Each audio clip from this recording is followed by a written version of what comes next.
Hi friends, எல்லோரும் எப்படி இருக்கீங்க? நல்லா இருக்கீங்களா? எல்லோரும் சாப்பிட்டீங்களா?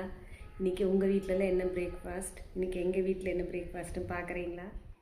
இது பார்த்திங்கன்னா உளுந்தங்கஞ்சி. இது கொஞ்சம் கெட்டியாக இருந்தால் தான் நல்லாயிருக்கும். இது கூட தேங்காய் பூ போட்டு கருப்பட்டி பாகு காய்ச்சி வச்சுருக்குறேங்க.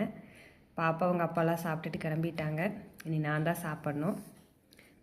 அடுத்து பார்த்திங்கன்னா ஏபிசி ஜூஸு.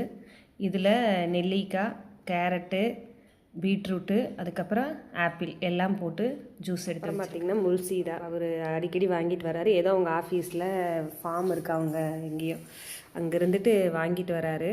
ரொம்ப புளிப்பாக இருக்குது, ஆனால் உடம்புக்கு ரொம்ப நல்லதான். இந்த கொஞ்சம் தாங்க சாப்பிட முடியும், மிச்சத்தை எடுத்து ஃப்ரிட்ஜில் வச்சிடணும், சீக்கிரம் பழுத்துருது. அவர் கொஞ்சம் சாப்பிட்டு போனார், நான் கொஞ்சம் சாப்பிட்டு எடுத்து ஃப்ரிட்ஜில் வச்சிடணும். உங்கள் யாருக்கெல்லாம் இந்த முல்சீதா டேஸ்ட்டு பிடிக்குன்னு சொல்லுங்கள். நான் இப்போ இங்கே வந்ததுக்கப்புறம் தான் சாப்பிட்டு பழகி இருக்கிறேன். பிடிக்குதுன்னு சாப்பிட்டா நல்லாயிருக்கு. சாப்பிட இது உடம்புக்கு அவ்வளோ நல்லதுன்னு சொல்கிறாங்க. உங்களை யாருக்கெல்லாம் இந்த டேஸ்ட் பிடிக்குன்னு கமெண்ட்டில் முல்சீதா நல்லா இருக்குது. சாப்பிடும்போது ஒரு மாதிரி இருக்குது, சாப்பிட ரொம்ப நல்லாயிருக்கு. நீங்களே ட்ரை பண்ணி பாருங்கள். பாய் ஃப்ரெண்ட்ஸ், எல்லோரும் நல்லா சாப்பிடுங்க, ஹெல்த்தியாக ஹாப்பியாக இருங்க. பாய்.